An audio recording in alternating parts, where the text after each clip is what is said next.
నమస్తే అందరికీ. ముందుగా రాష్ట్రంలో ఉండే యువత, ఈ యువత డిగ్రీలు చదువుకున్నారు, డిగ్రీలు పైబడి చదువుకున్నారు. కొంతమంది ఇంటర్ మధ్యలోనే ఆపేశారు, కొంతమంది 10th క్లాస్ మధ్యలోనే ఆపేశారు. దాదాపు 25 ఏళ్ళు 30 ఏళ్ళు వయసు.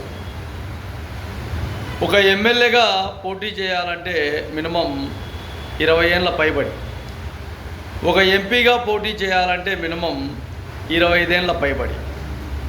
ఇలాంటి రాజకీయ విధానాలలో యువత ముందడుగులు వేయండి. ఈ రాజకీయ విధానాల్లో యువత ముందడుగులు వేయలేకపోతే ఈ 80 ఏళ్ళోడు, 90 ఏళ్ళోడు, 85 ఏళ్ళోడు, 70 ఏళ్ళోడే దేశాన్ని పాలిస్తున్నాడు, రాష్ట్రాలను పరిపాలన చేస్తున్నాడు. వాళ్ళు రకరకాలుగా ఇబ్బందులు గురి చేసే ప్రమాదాలతోనే ప్రతిరోజు ప్రజలను ఇబ్బందులు గురి చేస్తూనే ఉండాలి. కాబట్టి ధైర్యంగా ముందుకు నడవండి.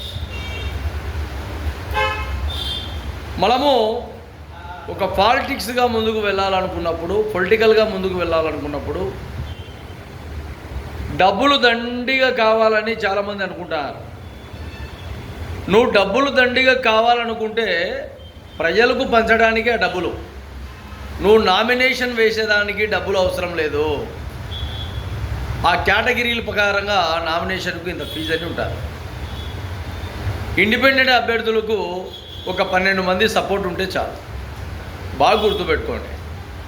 10 ఓట్లు వచ్చినా, 100 ఓట్లు వచ్చినా, 1000 ఓట్లు వచ్చినా, 10,000 ఓట్లు వచ్చినా పోటీ చేయండి. రాజకీయ విధానాల్లో కొంచెం మెల్లగా ఒరవడిని వేరే దేశాల విధానాలు ఏ విధంగా తయారుగా ఉన్నాయో ఆ విధానాన్ని అమలు చేసుకునే విధంగా యువనాయకత్వం రాష్ట్రంలో కానీ దేశంలో కానీ ముందుండే విధంగా. తెలుగు రాష్ట్రాలలో ఇప్పటి వరకు ఒక్కడు కూడా ఇండిపెండెంట్గా గెలవలేకపోయాడు.